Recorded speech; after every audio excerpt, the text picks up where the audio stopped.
previously on the practice? Look, I've tried to fit in, and I realize it's probably my fault that I don't. But let's just all admit it's not working. I won't admit that. I think you've been doing great. You're the only one who's been nice. And Jimmy, sometimes Rebecca, and Eleanor when she's not riled. You're working out, I promise. There's a medical bag on the floor right here. Ha ha. Got you good, didn't I? Eleanor! It was a joke, for God's sakes! You have no legal right to do anything. Legal? What about moral right? That oath you're about to take tomorrow has nothing to do with moral right. Please, spoken just like a true defense attorney. But you are on this case. My New Year's resolution was to move ahead. And everybody certainly thinks that was mine, don't they? I'm not going anywhere. I'd rather fire you. You can't just fire me. I'm a partner. Yeah, you are. Mine.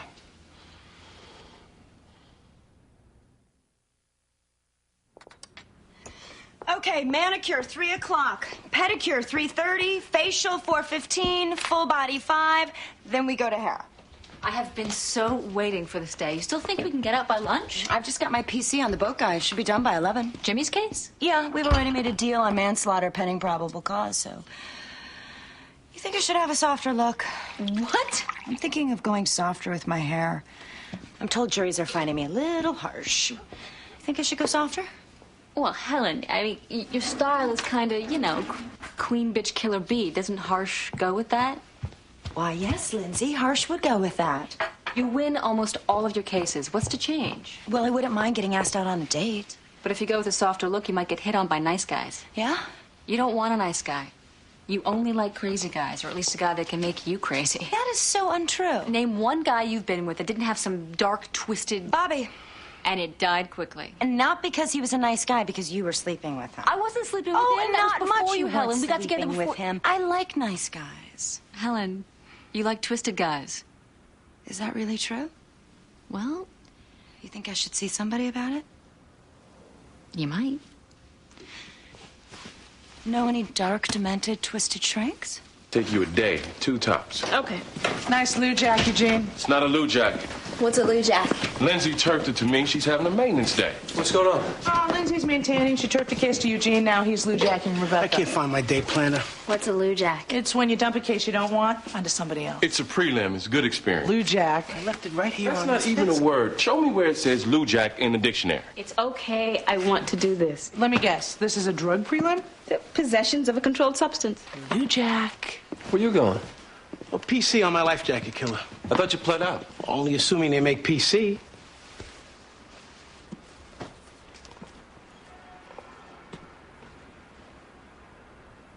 What? What? Don't you think that's a little brisk for January? Oh, this? Yeah, I read an article that, sexy-looking receptionists actually help lawyers land clients. So, thought, what the hell? We'll see.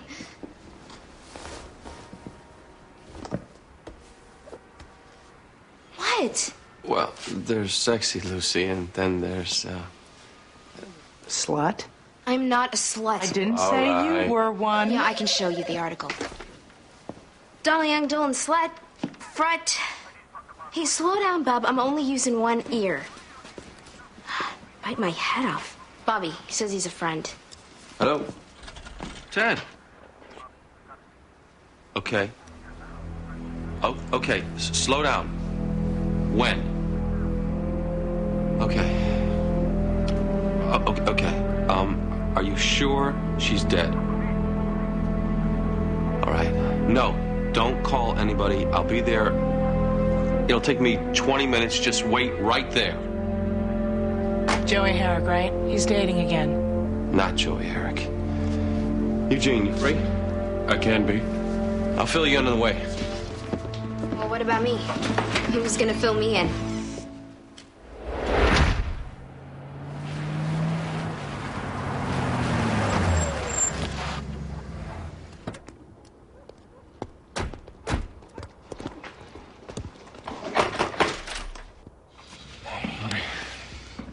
Where's Julie? She's up in her room. She okay? I don't know. How? Mary? How you doing? I can't believe this is happening. Okay. Where's, She's in the kitchen.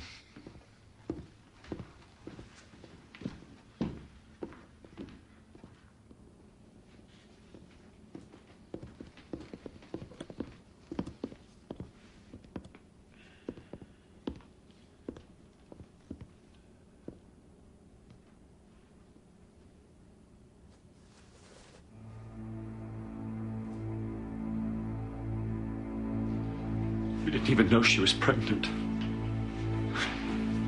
We didn't even. Okay, Ted, have a seat. We didn't even know she was pregnant.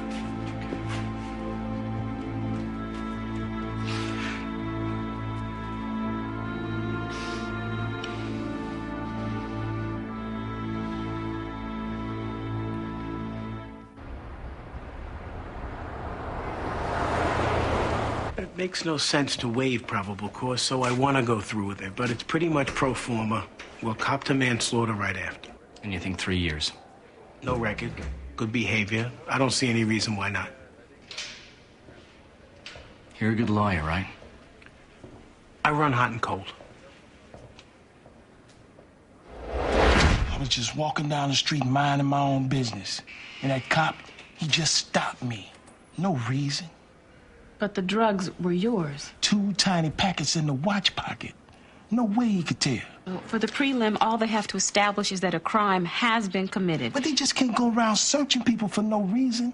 Can't you find one of them squash motions? Motion to quash. Yeah, find one of them. We can do that for the trial court. With the prelim. Miss Washington, you gotta make this go away.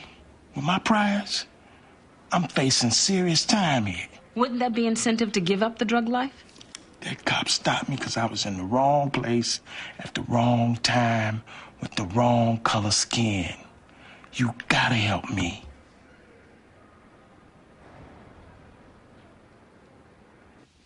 She gave birth in the middle of the night.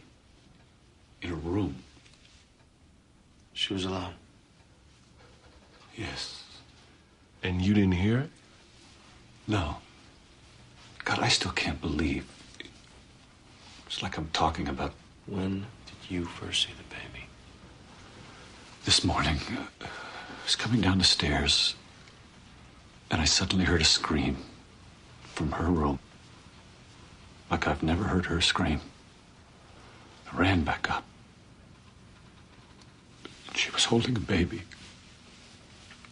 Trying to make it breathe. It wasn't breathing. I need to talk to your daughter. We first pulled him on board.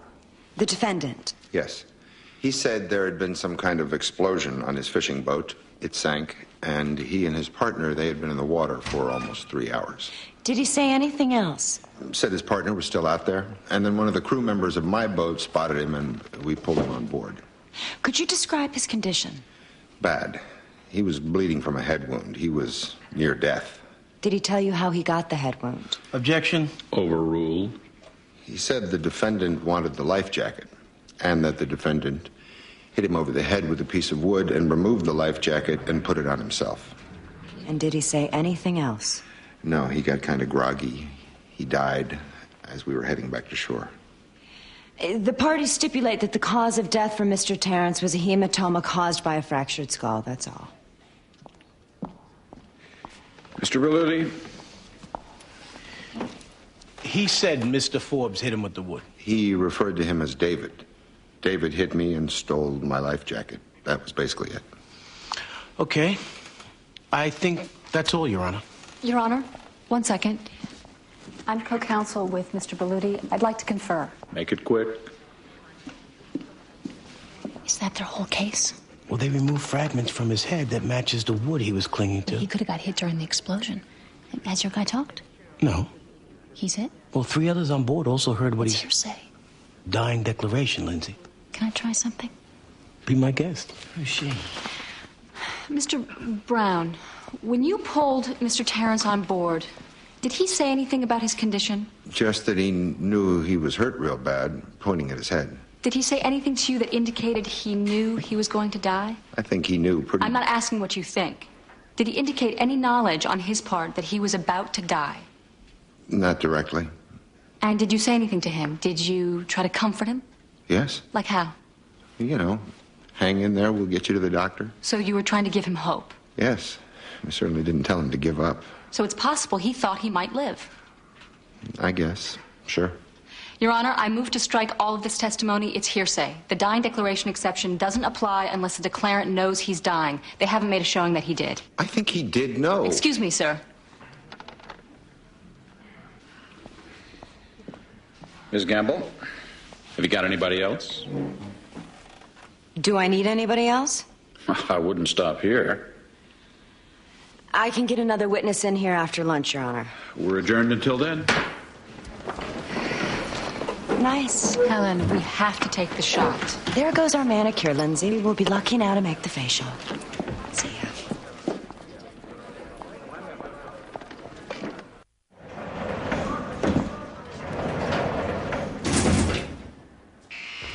The cop who arrested you, I did some checking. He has had a few of his cases kicked. He's a little aggressive. This is what I'm telling you. A client of mine got busted by this guy once. Yes, maybe we can call your clients as character witnesses. Miss Washington, are you gonna fight for me or not? Nobody knew you were pregnant. No, You never went to the doctor? Nobody? I just wore baggy clothes, which What about the father? he was a guy I dated for a couple of months. I haven't told him. So last night you gave birth? All by yourself? Yes. She came out okay, and I was gonna drop her off at the hospital this morning. When I heard Daddy's footsteps, I thought he was coming into my room, and so I put her in the closet in a box and threw some coats and stuff over the top. I was afraid she'd cry and Daddy would hear. It was less than a minute, I think. How many coats did you put on top? I don't know. I just threw a bunch of clothes over the top because I didn't want him to hear her. I didn't leave her there that long. I didn't. Okay, honey, it's okay. It's okay, sweetheart. Bobby. You're gonna be all right.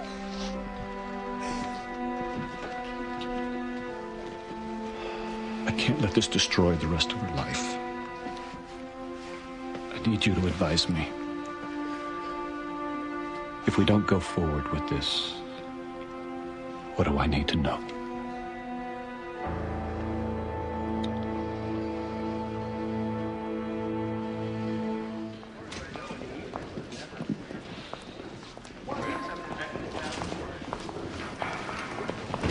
Beck. Jimmy, have you seen Eugene?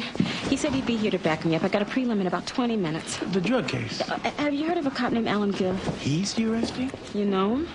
He's the guy Dershowitz had in mind when he said all cops are trained to lie. Great. Rebecca, this is just a prelim. You've tried cases. I've never done a prelim. And my client faces a lot of time at... Eugene said he'd be here. First he Kojaks me, then he don't show up. Blue Jack. Yeah, well, whatever. Something jacked, that much I know. I've been jacked. And now I'm going up against some cagey cop who's got more experience in there than me. Calm down. Let's find a room. We'll do a little run-through. Accident or not, it's a potential homicide investigation. If you don't contact the police, you could be subject to obstruction of justice charges, maybe even accessory. If they find out.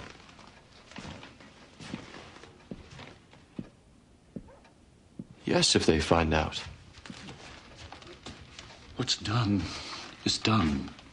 But if this becomes public, she's 16. An investigation alone. Ted, my advice is to call the police. If it's an accident, like Julie says. There's still going to be an investigation. And even if it's dismissed as an accident, this is going to be on newscasts all over the country. Teenager buries baby in closet. I'm not going to let my daughter be ruined by this. I'm not going to let that happen. You're talking publicity is worst case scenario. Ted, that's not the worst. Worst is criminal prosecution. If she doesn't come forward and the police tumble to this, they will suspect her of murder. The only way they buy accident is for her to come clean. All right. Let me ask you this. An autopsy right now, no bruises, they'd probably conclude accidental suffocation, right? If that's what happened. If the body were disposed of, but discovered a month or so later, would it still reflect what happened? The question I'm getting at. Would we be burying evidence that might clear us if we ever got caught? First of all, that's a medical question. Second, I'm not going to advise you in any way to bury or dispose of the baby.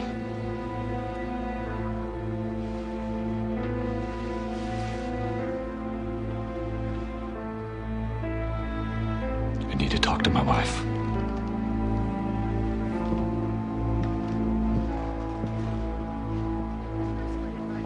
Just had to make me bring in another witness. All right. Just keep in mind, the longer you cross-examine, the longer you cut into your overwrap. Yes, I actually have that written down. Funny. Had to have another witness. All right. And, officer, isn't it true that when you saw Clarence Barnett, he was just walking down the street? And then I observed him make a furtive gesture. What? No cop is going to use a word like furtive. Well, sometimes they use language right out of case law to make sure the arrest sticks. Well, a judge would know that's what he's doing. Rebecca, all a judge wants is an excuse to find probable cause and pass it on to the trial court. Okay. Define furtive. Well, it basically means sneaky. Basically? You don't even know what it means? I said sneaky. You don't know what it means? You want me to help you or not? I'm talking to you like you're the cop. Oh, right. Go ahead. So, you stopped him based on sneaky. Yes, I thought he might be reaching for a weapon, so for my own protection, I conducted a pat-down search. You conducted a pat-down for weapons. Yes, I did. But you didn't feel anything that felt like a weapon. I felt a suspicious bulge in his front jeans pocket. And you thought what was in that little pocket was a weapon. I thought it might be a weapon. That's a lie. You're a liar. Oh, you can't say that. A little packet the size of a thumbnail? You can't call him a liar. If he says that, he is. This cop is an experienced witness. Experienced liar. You can't call him a liar. Hey, you sneaky, furtive bastard. How about that? Come on, Jimmy. We're on. He knew he was dying. You're sure? He had this look in his eye. He knew. And he said, David did it. He hit me to steal the jacket. When you say he knew he was dying, Well, I'm no psychiatrist. But when he said David did it, it seemed like a dying declaration. Mr. Berluti? Dying declaration? You ever hear that term from the district attorney? Objection. Overruled. She ever say that term, dying declaration? I think maybe I heard her say it, yes? Did she tell you that term had special meaning as far as the rules of evidence? Objection. Overruled. Did she give you any instructions for the purpose of this testimony? Work product. Overruled. What did she tell you? That it was important that Mr. Terrence knew he was dying. Otherwise, what he said to us would be inadmissible. Thank you. Did I ever tell you to do anything but tell the truth? No. And is it your truthful testimony that Mr. Terrence believed he was dying when he uttered, David did it? Absolutely. Thank you. I got another idea. What?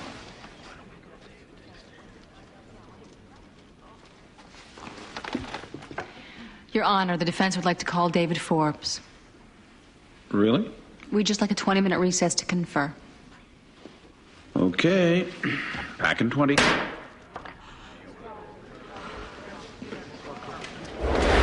We can't give them any advice on how to dispose of a body. I know that. That's where they're heading, I can tell. I can see that, Eugene. You heard me tell them. We also can't start giving them odds on whether or not they'll get caught. That's borderline accessory. How do you figure? If we tell them, chances are they won't get caught. That amounts to encouragement. Aiding and abetting. We gotta stay clear of that. Now, I realize this guy's your friend, but we gotta cover our asses, too. Yeah. Listen, Eugene, maybe you should leave. There's no sense in exposing both of us. I think I better stay. Why? To make sure you're careful.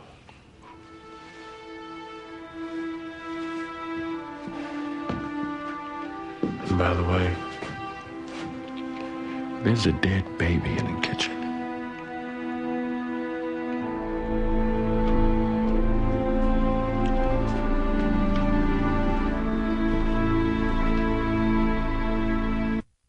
What kind of a defense attorney puts his client on for a probable cause hearing? Helen. You don't want to go to the spa, is that it? Not sure you could handle a day off from work? Helen, It's a probable cause hearing. we have an idea. Oh, you we have to an defend the guy. idea. We can't just ignore our obligations. Whole point of the day, Lindsay, just to ignore our obligations.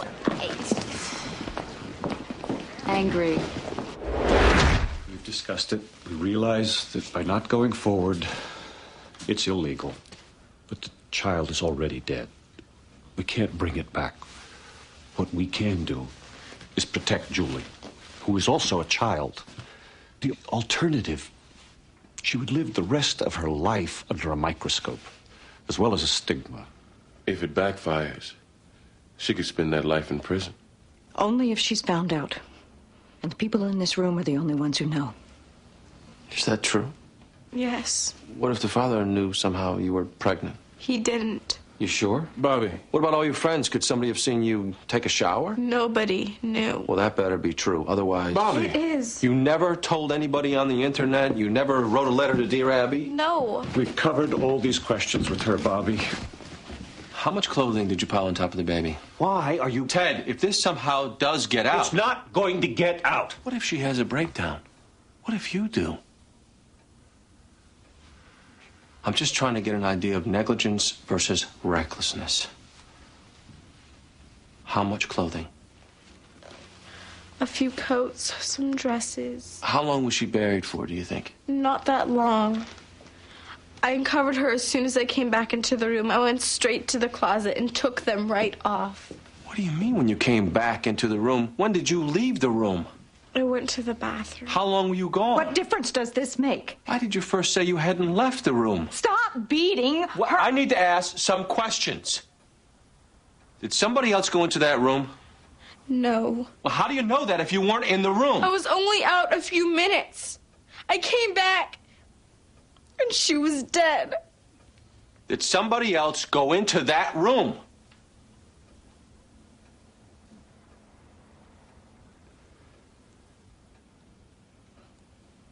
Mary, did you go in there? Mary. Oh, my God. The baby was dead when I went in. Why didn't you tell us you went in? Why didn't you? Teddy, can I talk to you alone? Okay. You can't even tell me what it is? No. Bobby, I know somebody's dead. You might as well just tell me what... He hung up on me. What did he say? Just to reschedule all his meetings. He could be out most of the day. The clients won't be happy. Well, maybe you could entertain them. Are you jealous? I'm sorry? Nothing. What, you don't think I can wear a dress like that? You think I'm too fat? Is that it? Did I say that? Look, the truth is, Eleanor, I don't find you fat at all. Just think you're more full of yourself than most. What would remotely possess you to say something like that to a partner? My mother told me two things before she died. One was never let somebody push you around just because they're bigger or richer.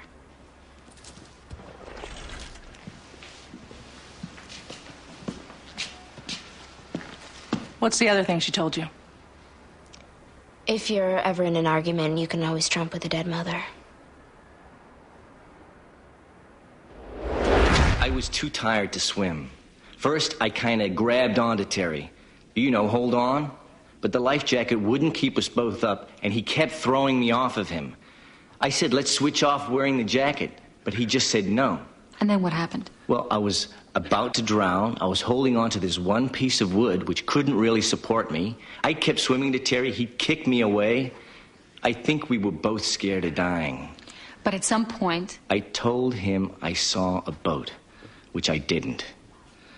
I pointed to distract him, and when he looked away, I swung the piece of wood I was holding, and it hit him in the head.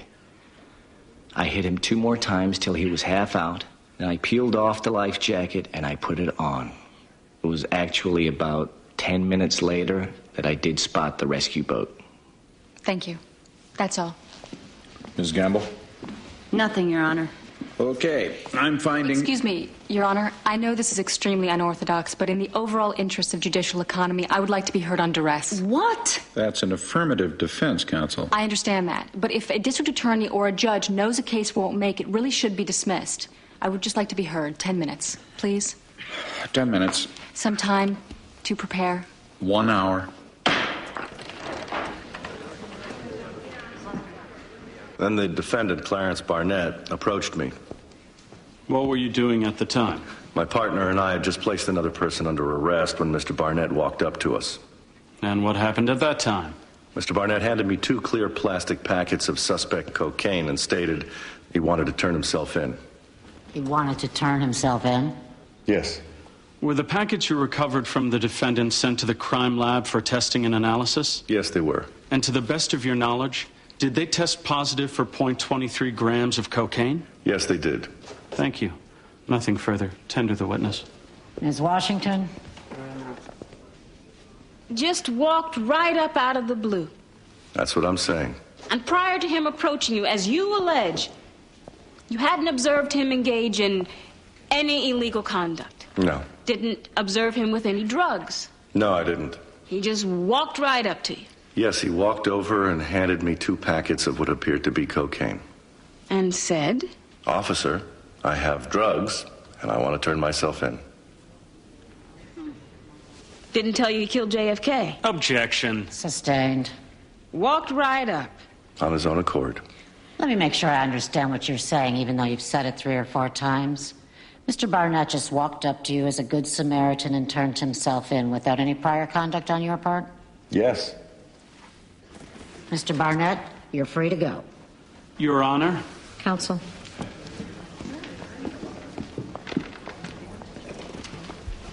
Mr. Torcaso, I'd advise you to counsel your officers that in the future, if they're going to try to make the facts conform to the law, they should at least try to make it sound believable. But that's just the point.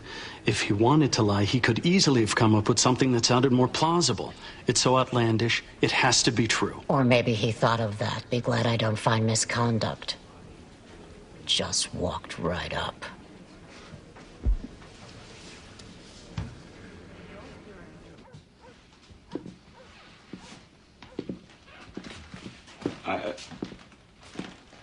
I'm afraid this is much worse than I thought.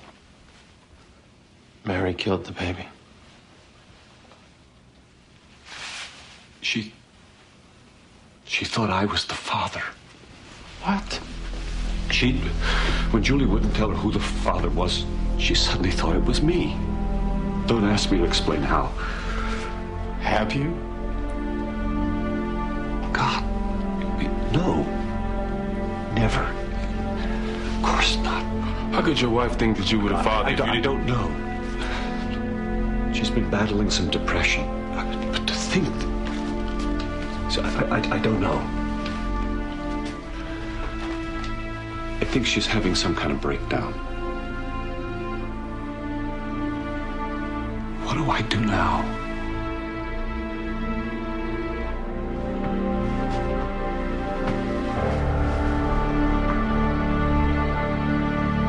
Tell me the name of the father. Why is that important? Because I want to know. His name is Stephen Gilbert. But he doesn't know. Okay, look. Personally, I don't know any of you well enough to know whether you're telling the truth or not. But here's what we got. A dead baby. A person here who killed that baby. A person here who maybe left the room, maybe not. A person here who maybe is the father, maybe not. I am not the father. And I don't care. Eugene. No, this needs to be said. We got a serious conflict of interest going on. Somebody's a killer. Somebody else could be an accessory. Maybe we got two accessories. The only thing I know for sure is you all need lawyers, separate lawyers, in my opinion, before you do anything. That being said, I think we should get the hell out of here. We're not calling any more lawyers. She needs help. She needs help. We're going to stick together as a family. And I got a credibility problem with you rattling off stick together as a family after discovering your wife is a killer. Hey, quiet! At a minimum, your daughter shouldn't be taking advice from you two. Eugene! Bobby, come on.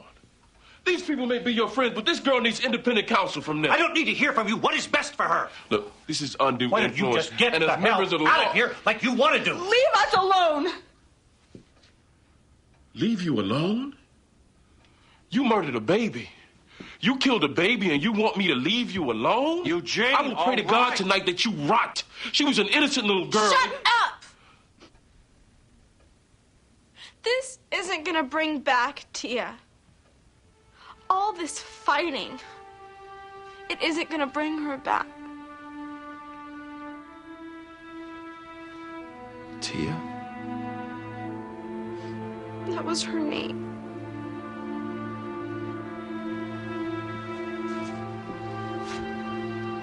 You named her Tia?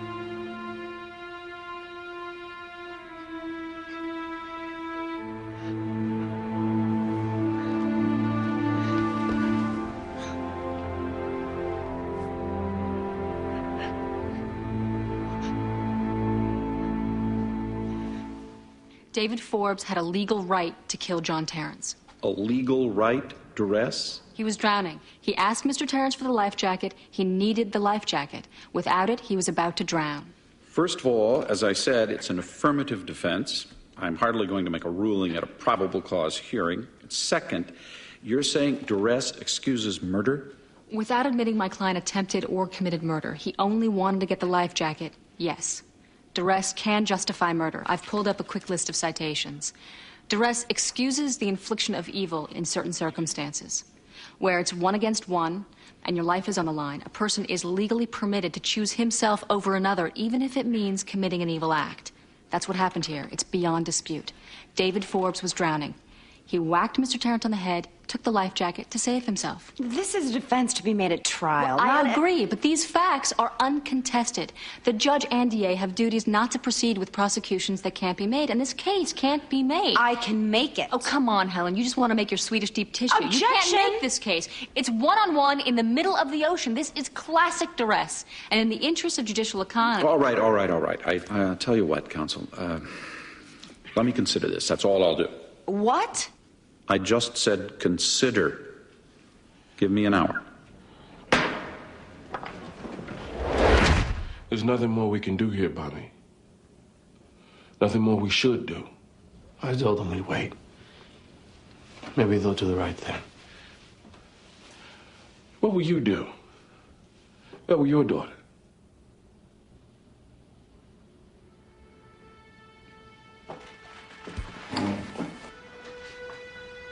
This was my granddaughter?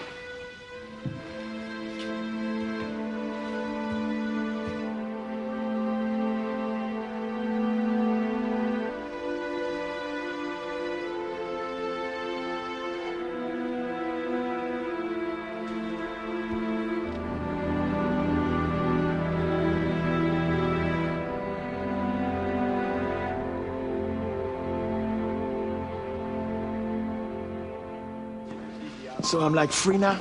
As a bird. You a good lawyer. Single? Not that single, Clarence. I'm a great provider. No hard feelings. But it did happen exactly how I said. Two of us know that. 3 counting God. Next time. His story was true? Happened just like he said. You mean you actually walked up to him and turned yourself in? Yes. Why? Because he was out there stopping every black male on the streets. I knew I'd be next, and I didn't think I could outrun him. Only thing I could think was if I turned myself in that way, and that cop testified to how it went down, no one would believe him. You looked right into my eyes and lied to me. I needed you to fight for me. Was I wrong? Does that take some of the sweet out of the victory? Yeah, Clarence. It does. But think of it this way. They've been stopping me all my life. Arrest me for no reason sometimes. Even beat me up once. Sometimes it got to go my way. Why? You deal drugs. Now you trying to take some of the sweet out of my victory. Good job, Counsel. You a keeper.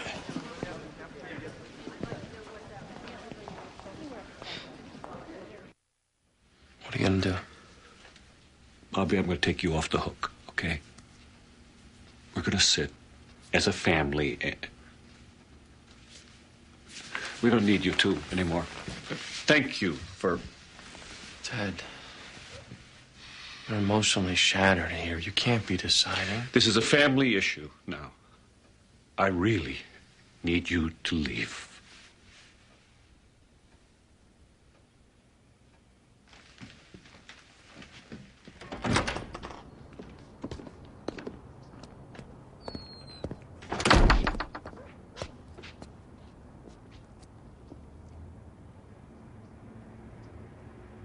Bobby.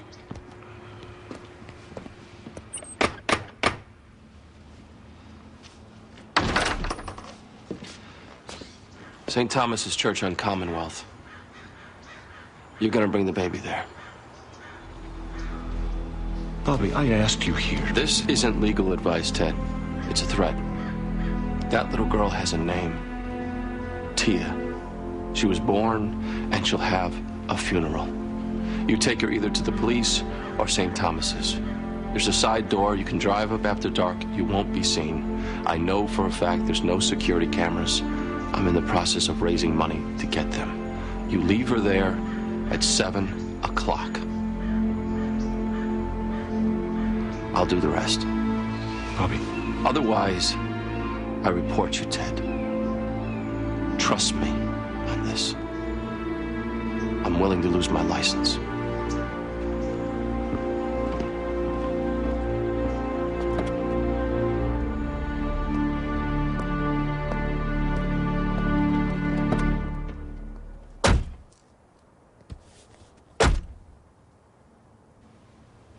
You just counseled a client to conceal evidence in a homicide case.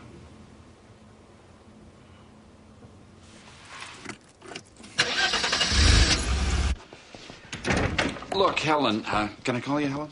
I like to call counsel by their first names when I'm about to disappoint them. Excuse me? The dying declaration wobbles at best. Add to that a very viable duress claim. These are all trial court decisions. But she's right. With our dockets so jammed up, it would be irresponsible to bind this over. It's a waste of time, money, and resources. DAs are overworked as it is, don't you think? Yes, we could all use a day off. Well, I'm kicking this without prejudice, so you can refile if you get anything else. I even missed the massage. I'm taking my manslaughter off the table. Gee. It was all true. He walked right up to the cop and said, "Arrest me." And then when the cop repeated Hypothetical, it... right? Oh, right. I'm just telling a story. As if I care. I lost a murderer and a facial. You think I could care about your drug dealers? Alleged drug dealers. Anybody hear from Bobby? I spoke with Lucy. She said he and Eugene were out all day. See, that's how you can make it up to me. Lend me Bobby for the night. How?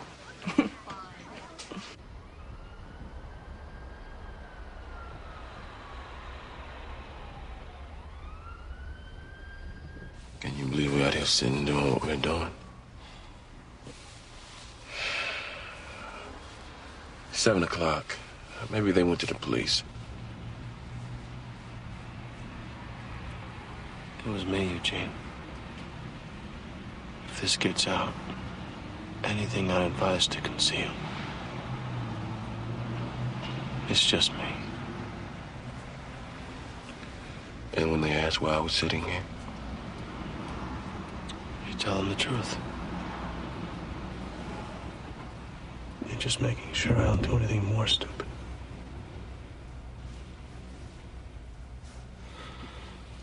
I can't let better not get a funeral.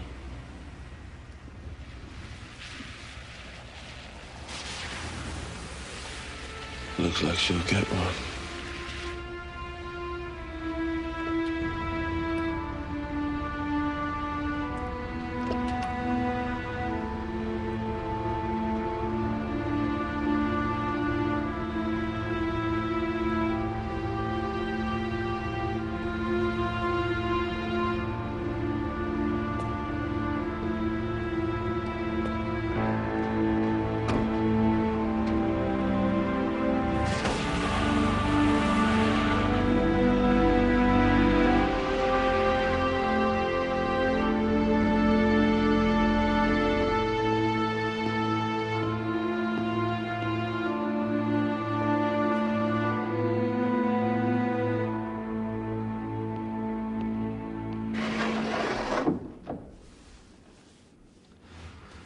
Bless me, Father, for I have sinned. It has been 3 weeks since my last confession. How may I help you, my son?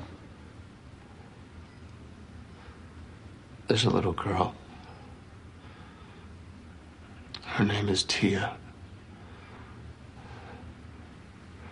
God has her now.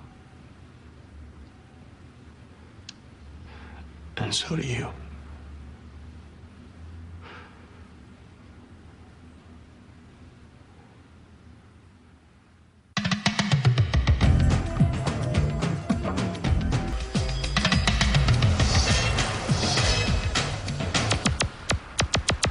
I'll ask you one more time to reconsider. I've given it a lot of thought, Mark. I know this. And both you and Scott vowed from the onset it would be my decision. Which it still is. But as DA, Scott's the one who takes the heat for all I of don't mind this. taking the heat. Can I give the speech one more time, just to be sure that I have made the point? If the point gets any more etched in my brow, I'm going to need to take time off to get Botox. But, okay, go ahead. Aside from the First Amendment issues, to be prosecuting a news magazine for murder... Accessory. You'll never win. And even if you should, the appeals would go on through the SJC all the way to the Supreme Court. Great, I'll get to meet Rehnquist. Always had a crush. Helen, it's the taxpayers' money. Can we really justify spending $10 million to secure a conviction that's going to be struck down? My speech? Sure. As a result of the actions of that television producer, a woman is dead. It was a criminal act. I only wish I could make a case against the whole network. That kind of comment. It is still my decision, right? Yes. In part because you'd crucify Scott Colby in the press if he reneged. Well, whichever... Free number to order yours. Aaron, Megan, you're both out to lunch. Come on! There is speculation that if the executive producer of Timeline is found guilty, a civil lawsuit against ABC will follow.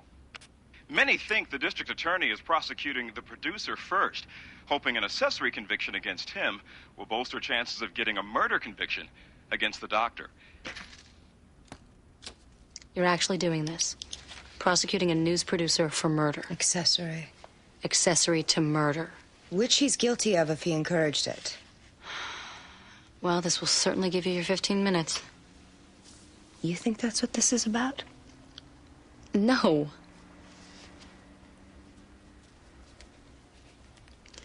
What is this about?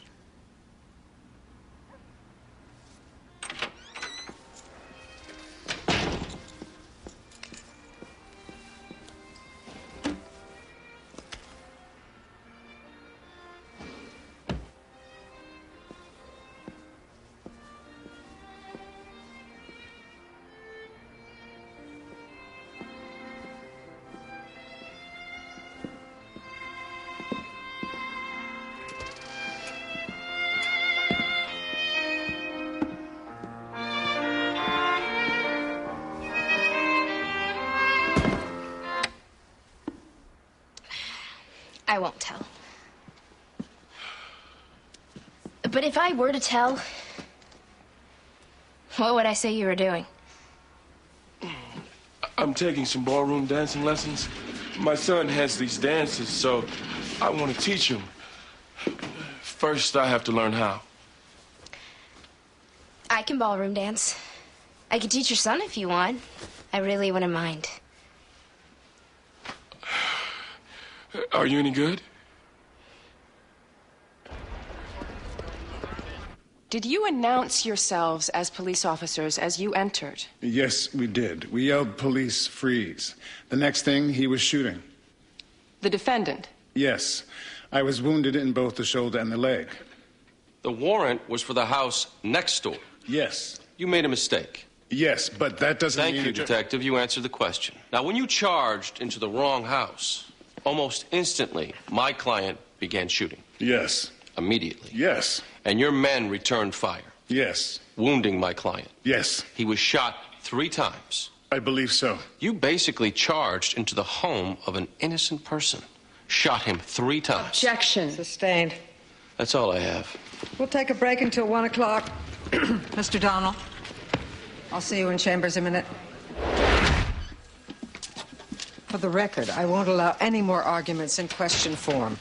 All lawyers love to do it. You seem particularly fond of it. And I'm putting you on notice right now that I'll be cutting you off in open court. I don't think I've been any more argumentative than the district attorney. Well, I think you have. But I'll be shutting her down, too, if we come to that. Is that all? No. Could you sit? This is a little awkward.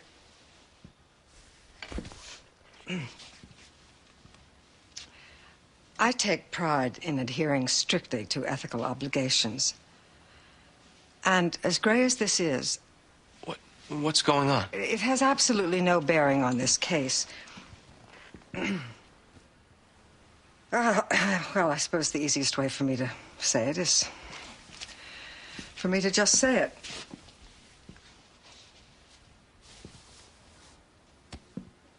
About 6 weeks ago, I had what I would consider to be an extremely erotic dream.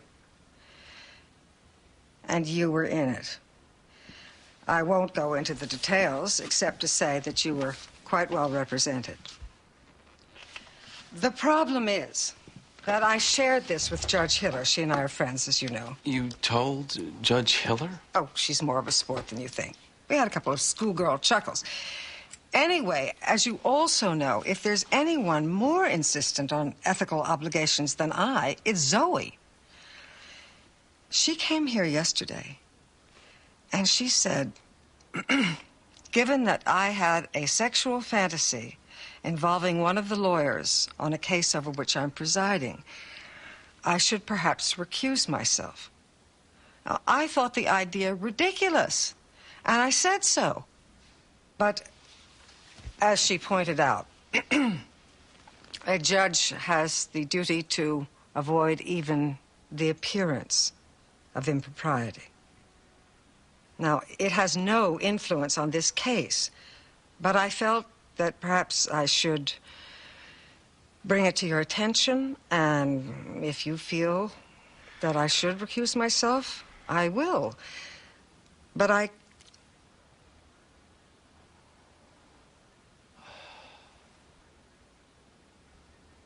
If it has no bearing... It doesn't. And I think the trial's going well for my client. Well, it would definitely be unethical for me to comment on that. If you don't think it'll interfere with your ability to be impartial, then, I'm okay.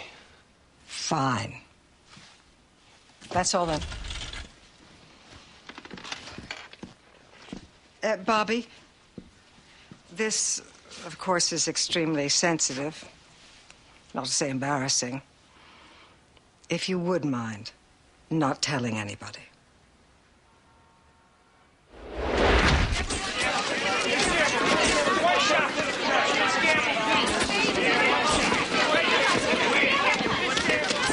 And you're sure this is what you wish to do?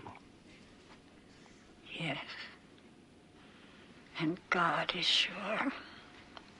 Is there anything else you'd like to say, Mary? The drug will take effect almost immediately. I have the tape running, so I've said my goodbyes. I just want to die now. Remember, there'll be 2 different injections. And the second one will put you out. There is one last thing. Yes. Thank you.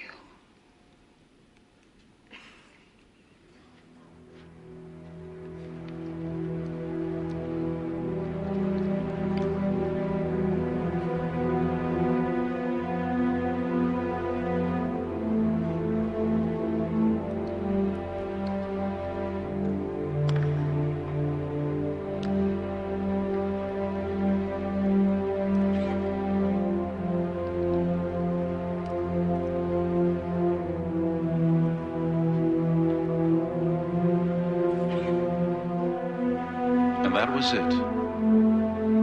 Mary Burlington closed her eyes and went from living to dead.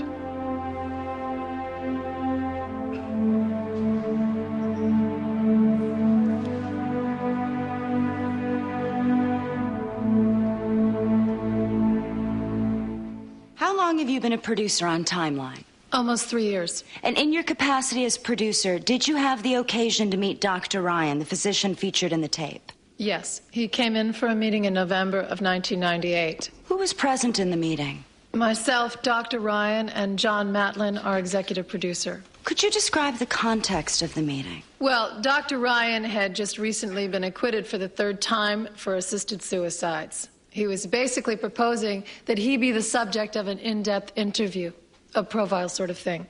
How did Mr. Matlin respond? It was negative.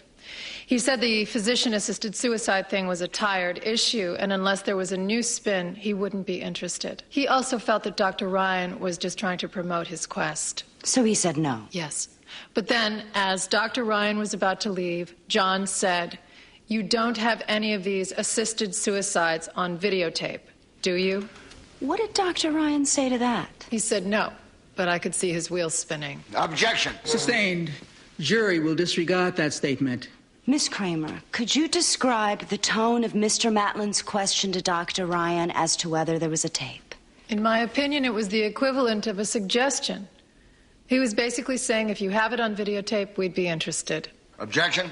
Overruled. Do you think the defendant encouraged the tape? Objection. Leading. Overruled. I'll ask again. Is it your impression that Mr. Matlin encouraged Dr. Ryan to get it on tape? Yes, it was. He didn't say go out and get one on tape, did he? No, not in those words. And when he was referring to videotape, he was talking in the past tense, is that right? Yes, but as I said, I felt an implied suggestion that this doctor go out and do something in the future. And that bothered you? Yes. And after you heard what you believed to be Mr. Matlin encouraging Dr. Ryan to go out and tape an assisted suicide, what did you do? What did I do? Yes. Did you protest to Mr. Matlin? Did you say anything to anybody at that time? No. Well, I guess it didn't bother you that much, eh, Miss Kramer? Objection. Overruled. After hearing what you believe to be somebody encouraging a suicide, you just sit tight. Is that the honorable thing to do? Objection. All right, Mr. Robertson. Isn't it true that it was only after the negative public response to this broadcast that you seized the opportunity to go after my client? That is not true. You like John Matlin, Miss Kramer? We've had our differences. Ever try to get him fired? Objection. Overruled. Did you ever try to take his job, Miss Kramer? Our differences were professional. It has nothing to do with me sitting in this chair today. No, of course not, because you are an honorable person. Objection. This is just political, isn't it? Or should I direct that question to the district attorney? Objection. Sustained. And after Dr. Ryan came back with the tape, having committed this terrible crime that you think your boss motivated, did you resign? No. You still with the company? Yes. Gee whiz. Nothing further.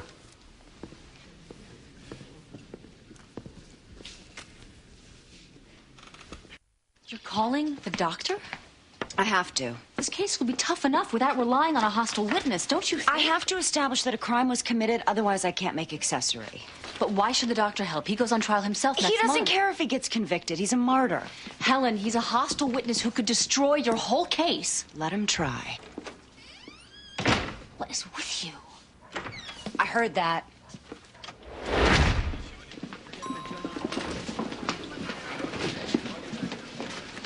Your Honor. Oh, great. 6 years I've been riding this elevator. I don't think I've ever been on it with you. Make one lousy confession. Well, I do apologize. it wasn't something you could avoid. Well, isn't that a vain take on it? I didn't mean it that way. I meant it was a dream, not something you did consciously.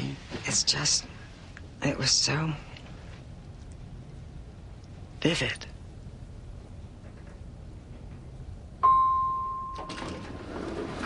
I'll see you in there. Yes.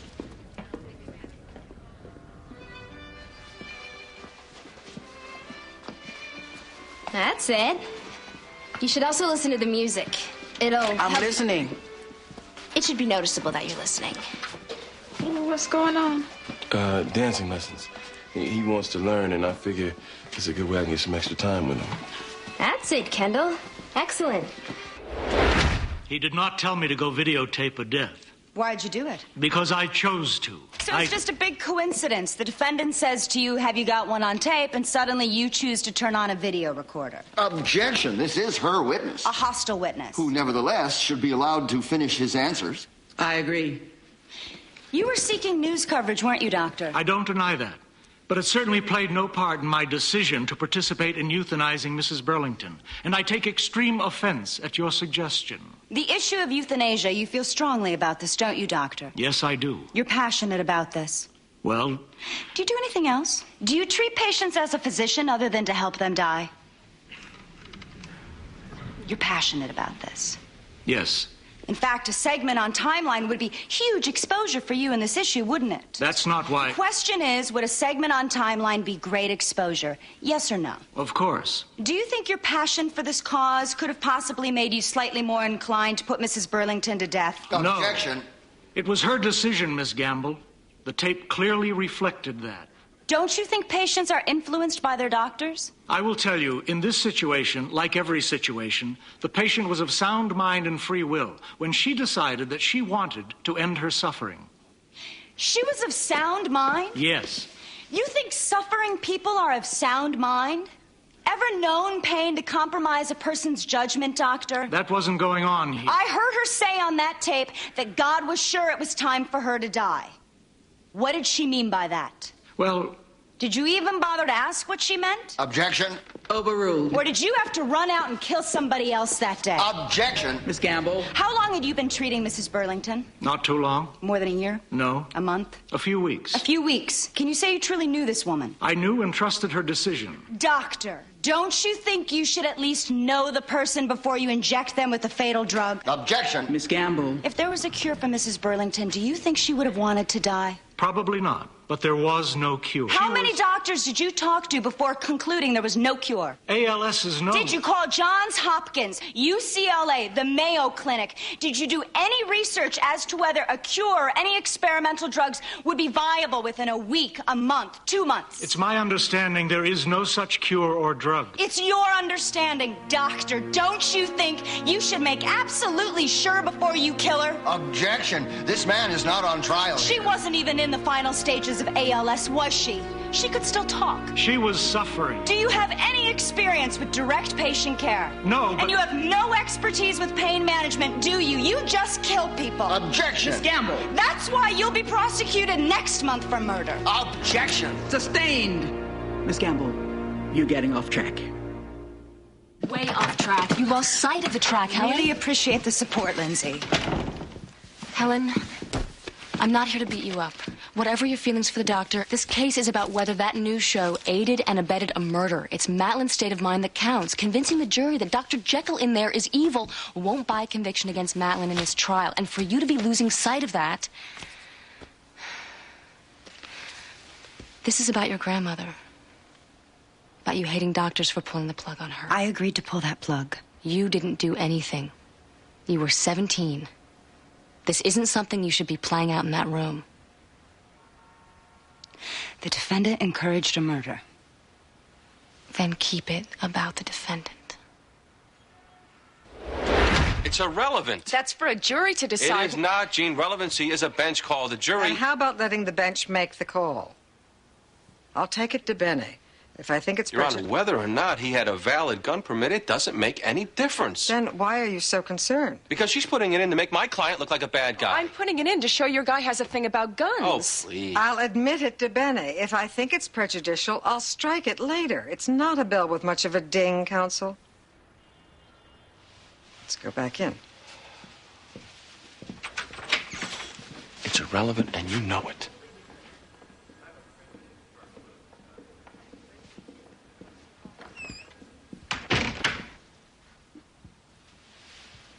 I think I am going to recuse myself.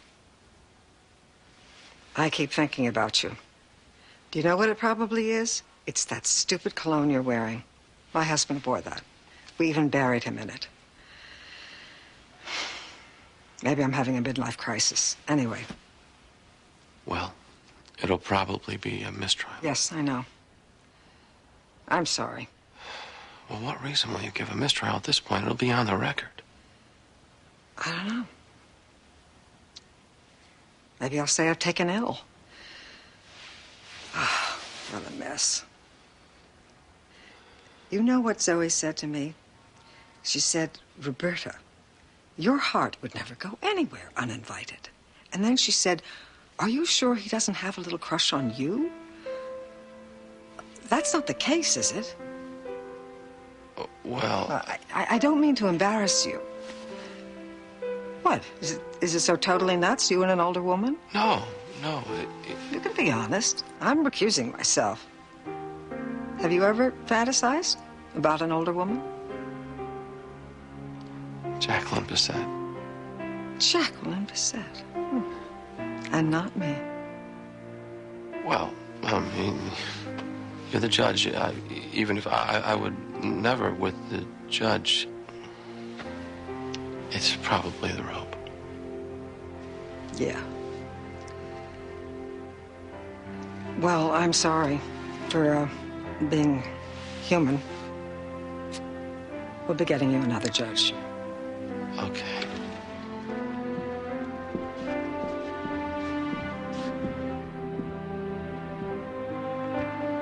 Thanks.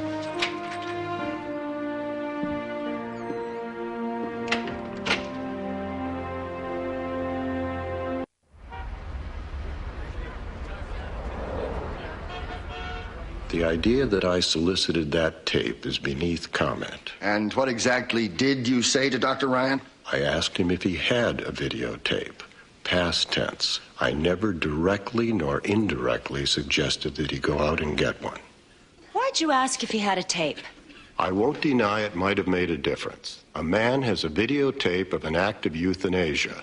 That's news. So it would be fair for Dr. Ryan to leave your office with the idea that a videotape, that's news. Ms. Gamble, a convenience store is held up. It doesn't get airtime. But caught on camera, it leads. We're a voyeuristic nation. Are you going to hold me responsible for that? See, the difference is the prospect of news coverage doesn't encourage 7-Eleven robbers. They're after money. Here you offered Dr. Ryan exactly what he was after. That is absolutely false. You knew this man was on a mission to legalize euthanasia, and you sent him out of your office with the idea that some videotape would make a difference. I did not say go out and kill somebody. How long before Dr. Ryan returned with the tape of Mrs. Burlington's death? I think about 10 days. 10 days. Let me ask you, on average, how long does it take to produce a typical segment for broadcast? And by that I mean research, writing, shooting, editing. Pre- and post-production take about 2 months. Research varies. It can take about a year. When Dr. Ryan returned to your office with the tape, how much time elapsed before it aired? This one was shorter. How much time between the time you got the tape and the time it aired? About a week. Do you recall when it aired? November. November. Did you tell him you needed it for sweeps? Good. Try to avoid my feet if you can. Watch this, Eugene. See what a quick study he is. Look, Dad, I'm doing it. I can see. Not so close. Like this. Okay, Eugene, why don't you dance with him so I can see his posture?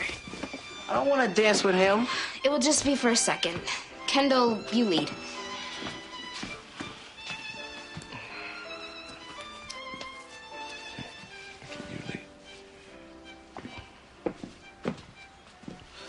You're terrible.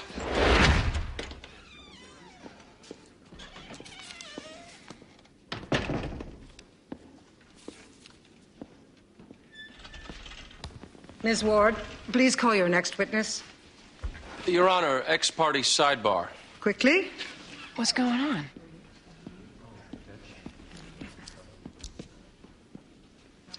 I thought about it all night, and I really do feel I can stay impartial.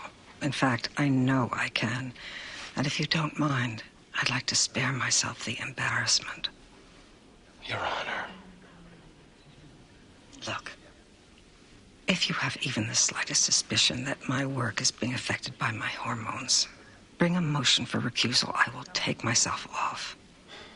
Is that fair?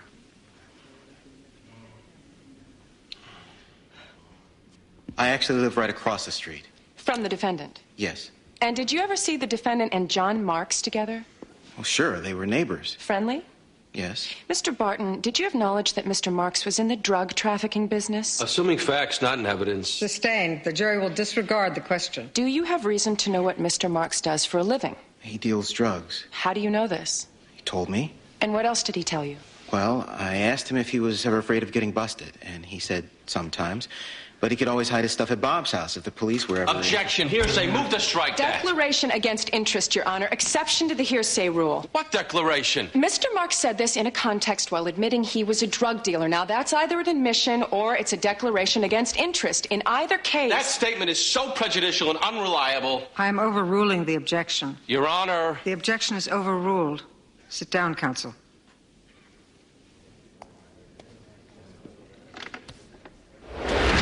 My mother wanted to die. She was in pain. She didn't want to be a burden. She made the decision to die. Mr. Burlington, you've heard the prosecution's suggestion that your mother may have died as a result of this television broadcast. It's not only ridiculous, it's offensive. It trivializes her and her decision, and I find this whole trial to be repugnant. By your own statement, you said your mother went back and forth on this, didn't she? Yes, but she was clear in the end. She was clear in the end, but do you make room for the possibility that after she talked to Dr. Ryan, that first meeting, she became more clear? I don't know. Well, did she have any fear of being euthanized? She had concerns of pain. Her biggest was, what if it doesn't work? And she ends up comatose. So it would be fair to say that he had some influence. Your Honor, I have to object. Dr. Ryan is not on trial here. I'm establishing that Mr. Matlin's influence on the doctor resulted in the doctor influencing the patient. All right. She was more certain of what she wanted to do after talking to Dr. Ryan. Yes or no? Yes. Thank you.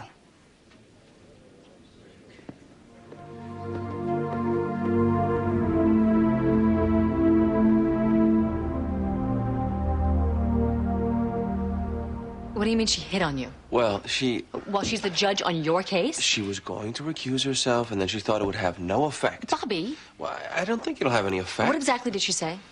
Listen, it's not important. I just want to know exactly what she said. It started with that she had some kind of erotic dream about me, and then, I don't know, she couldn't stop thinking about me. And she's still on this case? Lindsay. Does this just happen? Women come up to you and tell you that you're in their dreams? Can you guys keep it down? She didn't have to tell me. I mean, she wasn't admitting any bias. Bobby, how can this woman be the judge on your case? Lindsay, I keep talking to you as a colleague, and you keep coming back at me as a girlfriend. Well, I've got problems as a colleague and a girlfriend. Just forget about it, all right? Just forget about it. Shut up! I'm trying to do a closing. Go scream somewhere else. What the hell's wrong with you? Is she okay? No. Oh. Am I from another planet?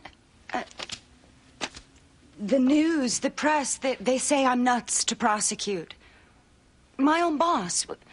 What am I missing? Wasn't this the equivalent of a hired hit? A hired hit? Helen, you don't really believe the defendant wanted somebody to get killed, do What you? did he think he would do, Lindsay? He was reckless. He knew this wacko doctor would do anything to get on the news. So maybe they were stupid or negligent. But an accessory to murder? These people don't know their influence, Lindsay. Not the news producers, not the doctors. They don't realize. Maybe if some DA had the guts to go after one of these doctors, then maybe... Maybe what? The doctor who upped your grandmother's morphine drip would have thought twice?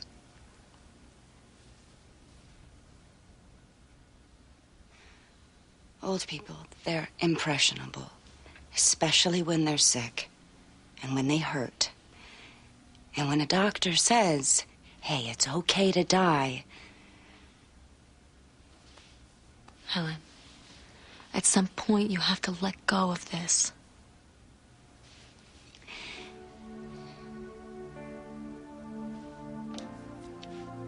She looked at me. She said, it's right. It's time to leave. But there was something in her eyes. Something said, tell me otherwise. You were a teenager. Your mother, your father, your aunts and uncles, there were a lot of people she talked to. But I'm the only one who really knew. She didn't want to be a burden. She thought it was her duty to die. And these doctors, they make it okay to die. And then old people somehow begin to think it's their duty.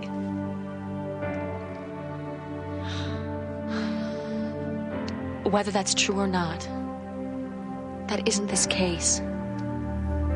You've got to go in there tomorrow and do a closing on this case. It isn't about your grandmother, and it isn't about that doctor.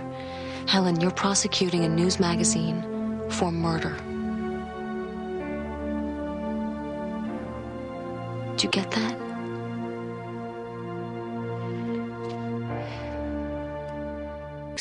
I never offered to hide his drugs for him. That's just a flat-out fabrication. Mr. Harbin, the question on everybody's minds. Why did you start shooting that night? First, I didn't know they were police officers. I just heard noise. As soon as the door came open, I saw a gun. I grabbed for mine. And opened fire. Living next door to Mark's, I did know how he made his money. I knew the kind of people that came calling over there. It made me nervous. I have a family, and when I heard yelling and doors being kicked down, I thought, oh God, what's happening? And as I said, as soon as I saw the gun, I just... better them than me. You have a permit for the gun? No. I would never be able to get one to carry. And in that neighborhood, I wanted to carry. And when you saw the police uniforms, what? You thought they looked fake? I started shooting before I saw uniforms. I was afraid. You ever have occasion to shoot somebody else before, Mr. Harbin? Objection. Did you shoot at a man walking his dog? Objection. Pattern. Prior bad act. Pattern. Counsel, approach.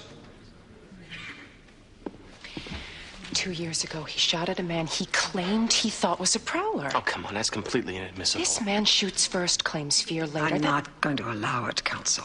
Your Honor, I'd ask that you declare a mistrial. There's no point. You're not going to get that. The jury heard that. And I will give them an instruction, but we're not calling any mistrial. It's a legitimate cause for a mistrial, Your Honor. I've made my ruling. Timothy McVeigh made the covers of Time and Newsweek 7 times. Jeffrey Dahmer, that serial killer that ate his victims, he made it too. Did they commit their crimes for fame? Well, I seriously doubt it. But there are a lot of sick people out there looking to be noticed, hoping to matter. Well, what about that guy that says to himself, Timothy McVeigh got famous, so can I. Should we hold Time and Newsweek liable for his crimes? The gang member in L.A., he's sure to be in front of the television at 11 o'clock to see if he made the news. Everybody wants their 15 minutes being on TV. It's almost as good as a reward. Should we start holding the news companies liable for the gang member's crime? I suppose we could. The whole point with terrorism is to make a statement. Without the news, there's no effect. Surely, if we outlawed the coverage of terrorist attacks, terrorism would go down. Well, why don't we then? And why stop there? We could kill all the stories that lead to copycat crimes. The Pentagon, I'm sure that they would jump at the chance to squash certain reports in the interest of national security. You want to go down that road? Because you can. We can start legislating the news business like any other. Decide what you should hear and what you shouldn't. You want to go down that road? Clearly, the prosecution does. If a network news executive said to a terrorist, "Get one on tape and we'll lead with it," we would absolutely prosecute the executive, trust me. Dr. Ryan left John Matlin's office with a message. Videotape one, you get your profile. That's encouragement. By their own admission, they knew this doctor was on a quest to promote euthanasia. This doctor's a zealot, willing to be arrested, willing to spend his entire life in jail, anything for the cause. And what do? They hold out a carrot for him to commit the crime again. Incentive equals encouragement. Would Dr. Ryan have killed her anyway? Maybe. Maybe not. It doesn't matter. As the judge will instruct you, we don't have to prove, but for the defendant's actions, there would have been no crime. All we have to show is that it was possible that this encouragement could have been effective. And of course it could have. And this doctor certainly got what he wanted, didn't he? Mary Burlington is dead, and Dr. Ryan got on for sweeps. Freedom of the press is not absolute, ladies and gentlemen. And freedom of speech doesn't give you the right to facilitate a murder. And believe it or not, winning your time slot doesn't get you off. We all sit back and say, look what journalism has become. You have two choices. Go back to that room and continue to sit back. Or don't.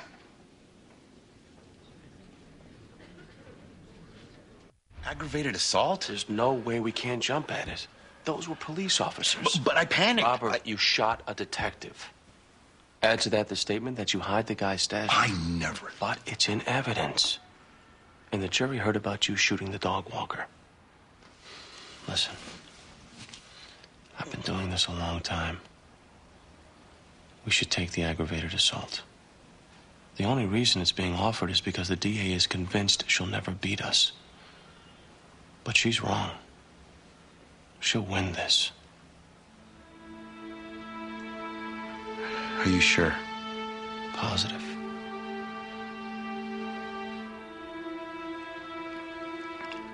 Okay.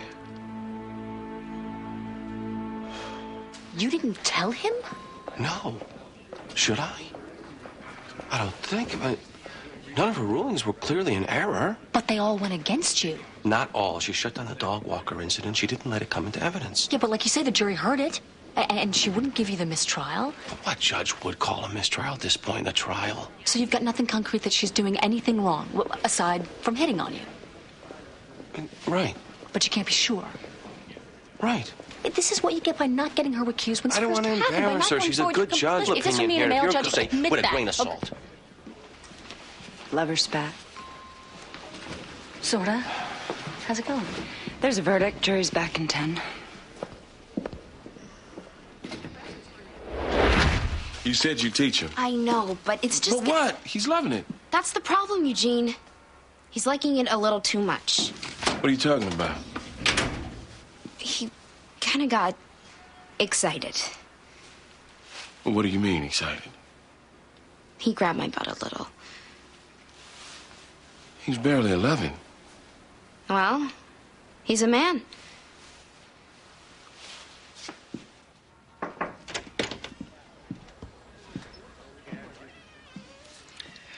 I heard you're entering a play. Did I have a choice? Is there accusation in that tone? The statement from the neighbor was hearsay. It shouldn't have come in. Nor should the prior bad act. You made those objections. They're on the record, which means you can appeal them. A little tough after we plea. Don't enter one, then. Problem is, you know my rulings will hold up on appeal. I know they might. They're close. You could have gone either way. And what? You expected me to go your way because I like your glutes? I didn't expect you to retaliate for my not liking yours.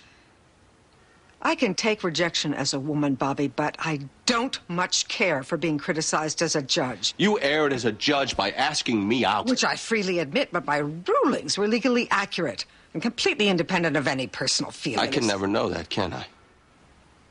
Make your appeal, then. I never will know.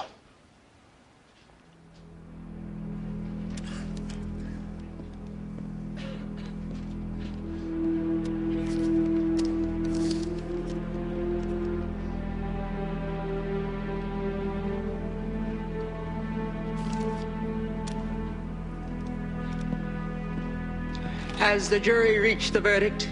We have. Will the defendant please stand? What say you?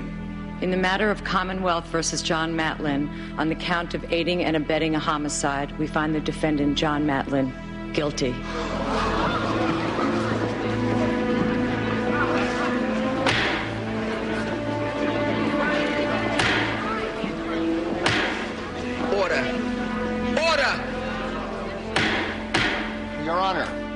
Your Honor, the defense asks that the judge set this verdict aside.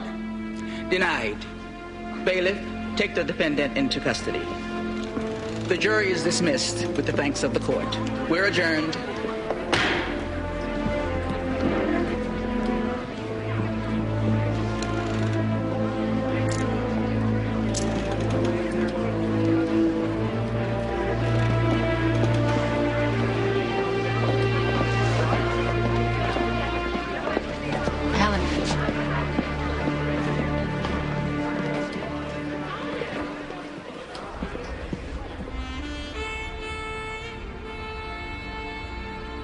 Well, they think about 2 weeks for the Boucher trial. No, manslaughter. Well, it's pretty straight ahead, but there's a lot on forensics, so who knows?